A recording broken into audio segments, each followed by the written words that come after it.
manood ka. Ang ganda ng showtime ngayon. Ito na si Rochelle. It's showtime!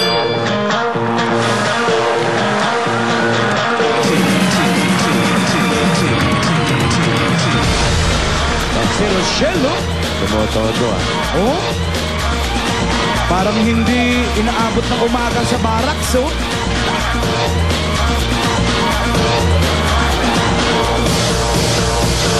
Oh, oh.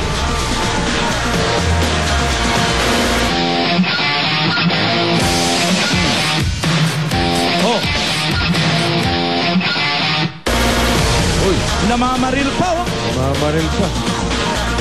Pero siya, bumagsak. Ba't ganun? Oh, hinampas pa yung ruleta, oh. Parang galit, ah. Halika na, Helen. Ano sabi niyo? Halika na.